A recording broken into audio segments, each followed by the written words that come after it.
Merhabalar arkadaşlar, kanalıma hoş geldiniz. Bugün sizlere beyaz lahana turşusunu yapacağım. İlk denemem olacak. Bu şekilde 2 tane şişem var arkadaşlar. 500 gramlık, yaklaşık 500-550 gramlık.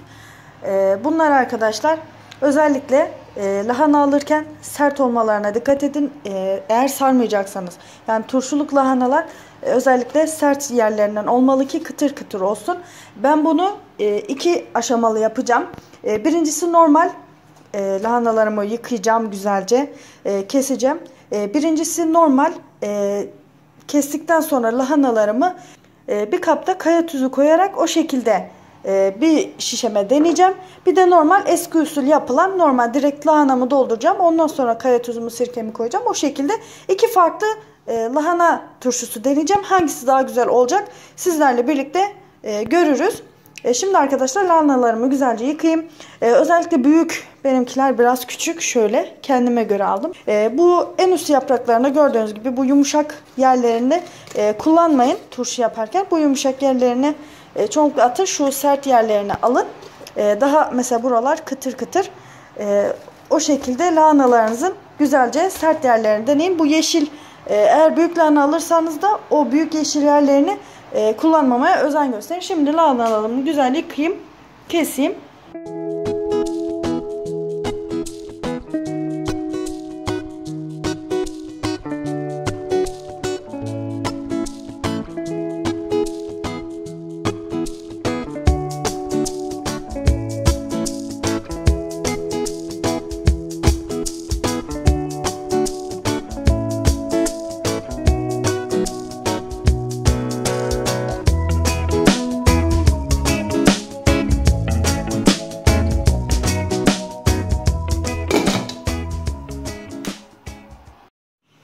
Evet arkadaşlar, saat 1'de tuzlayıp lahanalarımı bu şekilde bırakmıştım. Şu an saat 5, yaklaşık 4-5 saattir bu şekilde tuzun içinde yumuşadı bunlar arkadaşlar. Sanırım kavanoza daha rahat girsin diye yapıyorlar bunu herhalde, bilmiyorum. Burada da hiç sertleşmemiş, yani hiç tuza koymadığım lahanalarım var. İkisini farklı farklı kavanozlarda yapacağım.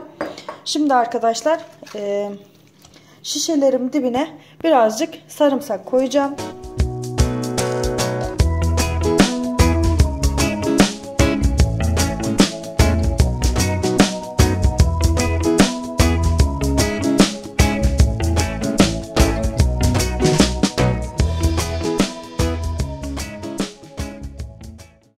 Evet arkadaşlar, turşularımı güzelce koydum. Bu ikisi tuzlanmamış. Bu tuzlanmış turşu. Üzerlerine sarımsaklarını koydum. Şimdi sirkeli tuzlu karışımını hazırlayacağım. Bunun ölçüsü, eğer 1 litrelik bu şişelerde yapıyorsanız 1 çay bardağı veya 1 su bardağının yarısı kadar kullanacaksınız. Benimki 500-560 gram olduğu için 1 çay bardağının yarısından birazcık fazla koyacağım. O şekilde ayarlayın siz onu. 1 litrelik cam şişelerde yapıyorsanız bu şekilde yarım çay bardağı sirkemi, elma sirkesi kullanıyorum. Normal temiz bir kabımıza her bir şişe için yarım çay bardağı koyacağım. Şimdi tuzumuzu arkadaşlar, normal turşuluk tuz bu. Yine tarifi, açıklama kısmına tarifi de yazacağım sizler için. Bu tuz oranı tamamen sizin zevkinize kalmış. Yani çok tuzlu seviyorsanız 2 kaşık koyun. Benimki yarım litre olduğu için ona göre her birine 1 kaşık koyacağım. 2, bu da 3. kaşık. Bunları şimdi arkadaşlar tuzunu eritene kadar karıştıracağız. Bazı kişiler tuzu üzerine koyuyor. O şekilde de oluyor ama annelerimizin önerdiği, yaptığı şekil böyle arkadaşlar. Ben birçok kişiye de sordum. Birçok videoda inceledim. Çoğunluğu, böyle yaşlı teyzeleri görürsünüz. Çoğunluğu bu şekilde bir kapta sirkeyle tuzu eritip o şekilde koyuyor arkadaşlar. Evet arkadaşlar, tuzum büyük ölçüde eridi. Şurada çok az bir şey kaldı. Şimdi kavanozlarıma tek tek yerleştireceğim. Siz isterseniz şişenin dibine nohut da koyabilirsiniz. Benim evde olmadığı için koyamadım. Şimdi bir de şunu söylemek istiyorum. Tuz oranını kendiniz istediğiniz gibi belirleyebilirsiniz.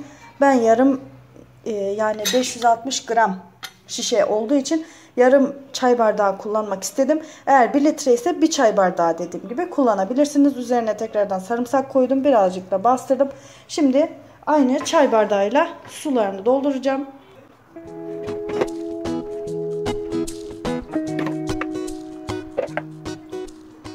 Bir de şunu göstermek istiyorum size suyunu koymadan. Daha suyunu koymadan bile rengi bulanık şekilde, kendi lahananın turşuyla karışmış suyu şu şekilde bulanık görün. Bunlar daha diri ve canlı duruyor. Bakalım sonuç ne olacak? Şimdi arkadaşlar sirkeli tuzlu suyunu koydum. Üzerlerine normal su dolduracağım. Musluk suyu değil arkadaşlar. İçtiğimiz içme suyundan doldurun. Şişenin şu ağzını geçecek kadar doldurun ki kapağının altından hava alabiliyormuş. Şu üst taraftaki lahanalar çürüme mi diyorlar ne? Hava alınca rengi değişebiliyormuş. Onun için bu şekilde ağzına kadar doldurduk. Suyunu da ağzına kadar koyduk. Şimdi bu 2 tane tuza koymadığım şeyin kapakları sarı şeklinde. Bunları bu şekilde kapadım arkadaşlar. Bunu da aynı şekilde doldurayım. Bunun kapağı da bu olsun arkadaşlar. Bu şekilde güzelce.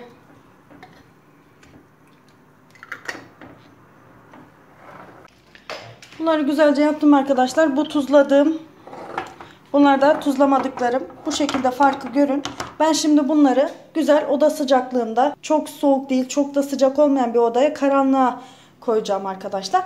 O şekilde herkes 10 gün diyor fakat ben 15 gün bekletmeyi düşünüyorum. 15 gün sonra bu videoyu sizlerle paylaşacağım. Bu şekilde rengini görün. Bu ikisinin rengi capcanlı. Bu şimdiden böyle şöyle olmaya başladı. Sonucu sizlerle birlikte ben de göreceğim. Çünkü ilk denemem, çok heyecanlıyım. Şimdilik hoşçakalın. Evet arkadaşlar.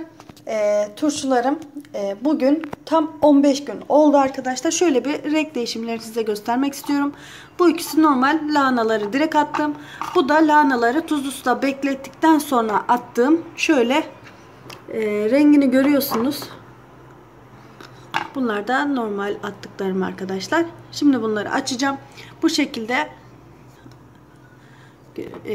görüyorsunuz. Bakalım olmuş mu?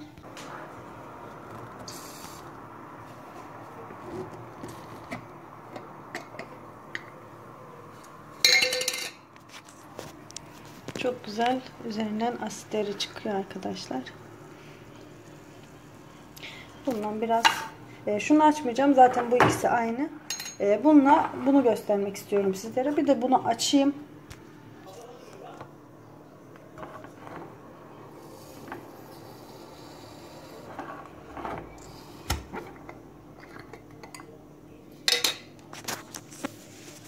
Buram buram turşu kokusu geldi arkadaşlar. Bunların suları da farklı herhalde. Bunun suyu biraz, zaten ilk koyduğum zaman da bulanıklaşmıştı. Umarım tadı çıtır çıtır olmuştur.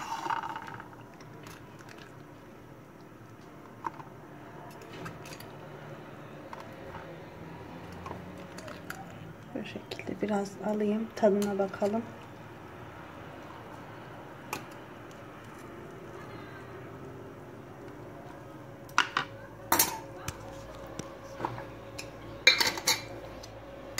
Bunları aynı bu şekilde kapatıp buzdolabında bekletirsek sorun olmuyormuş. Siz de o şekilde yapabilirsiniz.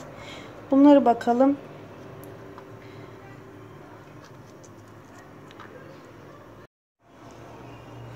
Tadlarına baktım ama kadar bir fark yok. Sadece görüntü olarak bu tuzlanmış olan biraz değişik duruyor. Yani görüntü olarak soldakini tercih edersiniz yani. Bu biraz daha şöyle değişik duruyor. Ama bu da aynı kıtır kıtır, sadece biraz yumuşacık. Yani bu daha sert duruyor. Daha sert, diri. Yaprakları da beyaz görüyorsunuz. Bu yani hangisini tercih edersiniz bilemiyorum. Fakat renk olarak ben bunu, yani görüntü olarak da ben bunu tercih ederdim açıkçası. Kıtırlık desen bu da kıtır, sadece bu dediğim gibi lahananın yumuşak yerlerinden seçerseniz yumuşak olur ama ben hep sert koymuştum. Buraları sesini göstermek istemiyorum ama yani arkadaşlar ben bir lezzet olarak, tad olarak tamamen zaten sadece sarımsak kullandım içlerine. İkisi de aynı şekilde oldu. Tad olarak pek bir fark yok, sadece bununla birazcık yumuşama. Yani böyle bir tık. Yani fazla değil, sadece bir tık yumuşama var.